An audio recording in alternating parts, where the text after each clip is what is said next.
नमस्कार। हमारे मत्ती के 18 अध्याय के दूसरे दिन में आपका स्वागत है। कल हमने शुरू किया था कि आपको और मेरे को बदलना है और एक बच्चे की तरह बनना है। और आज हम देखेंगे कि यीशु बता रहे हैं कि कैसे परमेश्वर अपने बच्चों का ध्यान रखता है और कैसे परमेश्वर हमारी परवाह करता है। सुनिए, यीशु यहाँ पद 5 से सिखा रहे हैं, और जो कोई मेरे नाम से एक ऐसे बालक को ग्रहण करता है वह मुझे ग्रहण करता है, पर जो कोई इन छोटों में से जो मुझ पर विश्वास करते हैं एक को ठोकर खिलाए, उसके लिए भला होता कि वह बड़ी चक्की का पाट उसके गले में लटकाया जाता और वह गहरे समुद्र में डुबाया जाता। ठोकरों के कारण संसार पर हाय, ठोकरों का लगना अवश्य है, पर हाय उन मनुष्यों पर जिसके द्वारा ठोकर लगती है। यदि तेरा हाथ या तेरा पाँव तुझे ठोकर खिलाए तो काट कर फेंक दे। टुंडा या लंगड़ा होकर जीवन में प्रवेश करना तेरे लिए इससे भला है कि 2 हाथों या 2 पांव रहते हुए तू अपना अनंत आग में डाल जाए। और यदि तेरी आंख तुझे ठोकर खिलाए तो उसे निकाल कर फेंक दे। काना होकर जीवन में प्रवेश करना तेरे लिए इससे भला है कि 2 आंख रहते हुए तू नरक की आग में डाला जाए। देखो, तुम इन छोटों में से किसी को तुच्छ न जानना, क्योंकि मैं तुमसे कहता हूँ कि स्वर्ग में उनके स्वर्ग दूत मेरे स्वर्गीय पिता का मुंह सदा देखते हैं, क्योंकि मनुष्य का पुत्र खोए हुओं को बचाने आया है। तुम क्या समझते हो, यदि किसी मनुष्य की 100 भेड़ें हों और उनमें से एक भटक जाए तो क्या 99 को छोड़ और पहाड़ों पर जाकर उस भटकी हुई को न ढूंढेगा? और यदि ऐसा हो कि उसे पाए तो मैं तुमसे सच कहता हूँ कि वह उन 99 भेड़ों के लिए जो भटकी नहीं थी इतना आनंद नहीं करेगा जितना कि इस भेड़ के लिए करेगा। ऐसा ही तुम्हारे पिता की जो स्वर्ग में है, यह इच्छा नहीं कि इन छोटों में से एक भी नाश हो। अब यहाँ पर यीशु किन बालकों के बारे में बात कर रहे हैं? ये बात कर रहे हैं परमेश्वर के बच्चे। कौन है वो परमेश्वर के बच्चे? यीशु कह रहे हैं कि वे सब जो मुझ पर विश्वास करते हैं। वैसे पूरी सृष्टि परमेश्वर की बनाई हुई है, जो सारे मनुष्य ही उनके परमेश्वर के बच्चे हुए। पर बाइबल के हिसाब से परमेश्वर के संतान कहलाने का हक केवल उनका है जो परमेश्वर की प्रतिज्ञा को, जो उससे यीशु मसीह के द्वारा दी गई है, उस पर विश्वास करते हैं, उस पर भरोसा करते हैं।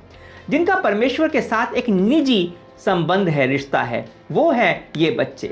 और इन पदों में हमें देखने को मिलता है कि कैसे परमेश्वर अपने बच्चों की परवाह करते हैं और कैसे हम भी परमेश्वर के संतान होने के नाते यह कर सकते हैं। कैसे इस मामले में हम यीशु के जैसे हो सकते हैं। 4 चीज़ें हैं जो हमें इन पदों में देखने को आती हैं। 1, आप उनका स्वागत करते हो। दूसरा, आप उन्हें पाप में नहीं डालते, उनको ठोकर खाने का कारण नहीं बनते। तीसरा, आप किसी भी विश्वासी को तुच्छ नहीं मानते। और चौथा, आप उन्हें ढूंढते हो और परमेश्वर के पास वापस लाते हो। पहला, यीशु कहते हैं कि आप उनका स्वागत करते हो। जब आप किसी दूसरे विश्वासी से मिलते हो तो उसका स्वागत करते हो, उसे अपनाते हो जैसे वो आपके परिवार का हिस्सा है। यीशु कहते हैं जब तुम इनमें से एक बालक यानी विश्वासी को ग्रहण करते हो तो तुम मुझे ग्रहण करते हो सकता है कि वो नया विश्वासी हो या फिर वो पुराना विश्वासी हो, किसी भी जात का हो, किसी भी देश का हो, सबको आप प्रेम के साथ अपनाते हो। दुख की बात यह है कि हमारे देश में यीशु के विश्वासी भी एक दूसरे में भेदभाव करते हैं, उनके आर्थिक और सामाजिक हैसियत के हिसाब से। खुद को परमेश्वर के संतान कहते हैं पर कलीसिया में लोगों को बांटते हैं। दक्षिण भारत में मैंने कुछ ऐसे कलीसिया देखे हैं जहां पे दलितों को बेंच पे बैठना, कलीसिया में उनको उस चीज़ की आज्ञा नहीं है, उनको ज़मीन पे बैठना पड़ता है। यह तो यीशु की आज्ञा का एक सरासर उल्लंघन है। हमको ऐसा नहीं करना चाहिए।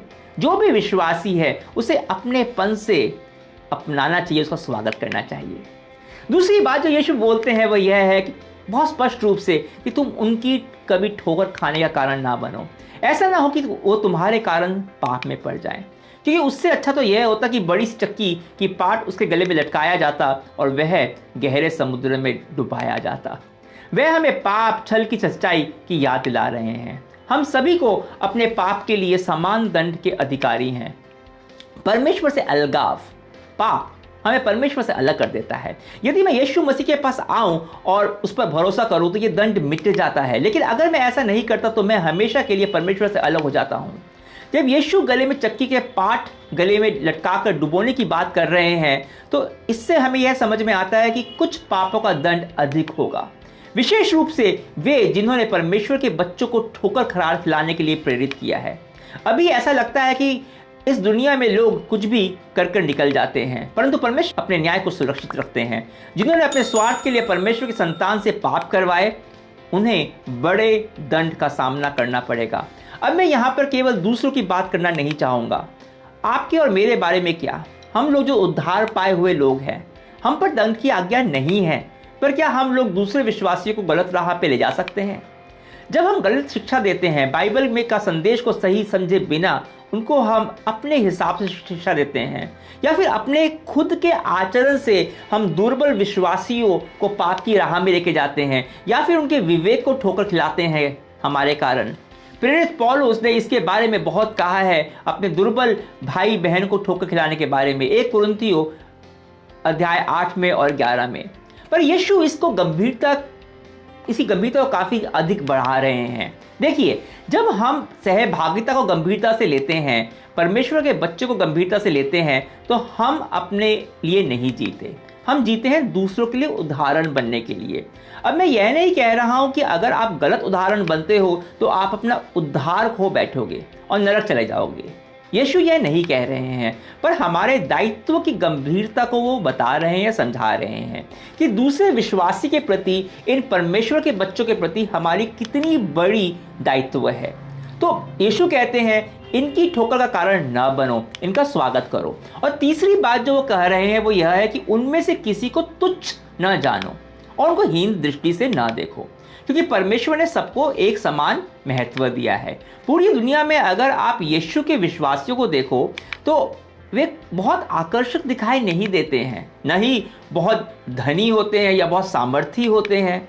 वे बड़े ही साधारण लोग होते हैं, देखने में निर्बल लगते हैं, असहाय लगते हैं। पर यीशु कहते हैं कि इनमें से सबसे निम्न दिखने वाला को भी आप तुच्छ न समझो, क्योंकि इनके पास जो दिखता है उससे ज़्यादा बहुत कुछ है।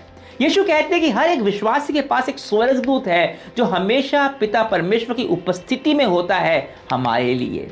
अब बाइबल यह नहीं बताती कि ये स्वर्गदूत हमारे लिए क्या करते हैं और कैसे करते हैं, पर हमारे लिए हम में से एक के लिए एक स्वर्गदूत है। हर यीशु के विश्वासी के लिए एक स्वर्गदूत है। और ये मेरे को सुनकर ही बहुत मस्त लगता है कि हमारे लिए एक स्वर्गदूत है, और यह स्वर्गदूत हमेशा पिता का मुंह देखते हैं। मतलब परमेश्वर एक भी पल के लिए अपने बच्चों को नहीं भुलाता है। आप हमेशा उनके ख्यालों में रहते हो, और यह हर विश्वासी के लिए सच है। इसलिए यीशु कहते हैं कि किसी भी विश्वासी को तुच्छ न जानो। अब यह भी सच्चाई है कि परमेश्वर के ऐसे बच्चे भी हैं जो परमेश्वर से दूर हैं। वे खुद नहीं जानते कि परमेश्वर उनसे कितना प्रेम करता है। वे लोग खोई हुई हैं, पर परमेश्वर उनकी भी परवाह करता है।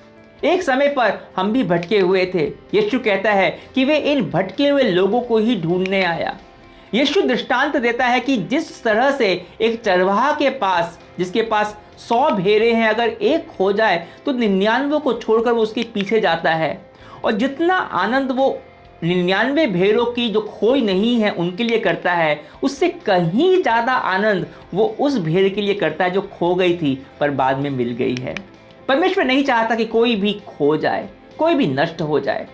यीशु इसीलिए आया कि वो खोजे और वो ढूंढ निकाले। और अगर हम यीशु के चेले हैं, परमेश्वर की संतान हैं, तो परमेश्वर की प्राथमिकता हमारी प्राथमिकता होनी चाहिए। हम परमेश्वर के बच्चे हैं, और कैसे हम एक दूसरे को परमेश्वर के बच्चों का ख्याल रख सकते हैं, उसका स्वागत करके, उनके लिए अच्छा उदाहरण बन के और सही शिक्षा देकर, जिससे कि वो ठोकर ना खाएं, सबको समान दृष्टि से देखकर, कोई भेदभाव ना कर कर, क्योंकि परमेश्वर के प्रिय हैं, और उनको ढूंढकर हम पिता के पास लेकर आएं, उनको जो खोए हुए हैं, भटके हुए हैं।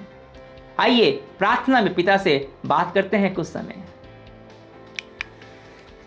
परमेश्वर, धन्यवाद देते हैं तेरा हम कि तू हमारा ख्याल रखता है, हमारी परवाह करता है, तू हमारा स्वागत करता है हम जैसे भी हैं। तू हमें छोटा बड़ा नहीं समझता, हम सबको एक समान महत्व देता है। तो परमेश्वर, तेरा हृदय ये है कि खोए हुए लोग तेरे पास आए, और जो हृदय तेरा है, आज हम प्रार्थना करते हैं परमेश्वर वही हृदय हमारा हो, क्योंकि हम तेरे संतान हैं।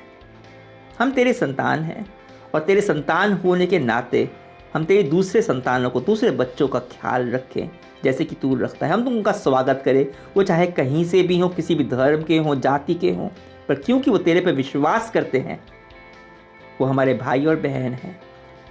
परमेश्वर, हम किसी को भी तुच्छ निगाहों से ना देखें। हमारी शिक्षा में, हमारे आचरण में परमेश्वर ऐसा कुछ ना हो जिससे कि वो लोग ठोकर खा जाएं, वो लोग पाप में पड़ जाएं परमेश्वर। और परमेश्वर हमें सामर्थ्य दे, हमें बता कि कहाँ है वो खोई हुई भेड़ें, कहाँ है वो तेरी संतान जिनको तू कहना चाहता है कि तू उनसे बहुत प्रेम करता है। हमें भेज तेरा दूत बना के उनके पास, और अपने उस भाई को, उस बहन को हम तेरे पास लेकर आ पाए। यही प्रार्थना करते हैं, यीशु मसीह के नाम से मांगते हैं, आमीन। कल हम बात करेंगे कि आप क्या करोगे जब कोई विश्वासी आपके विरुद्ध अपराध करता है। तब तक के लिए आज्ञा दीजिए। परमेश्वर की महिमा हो।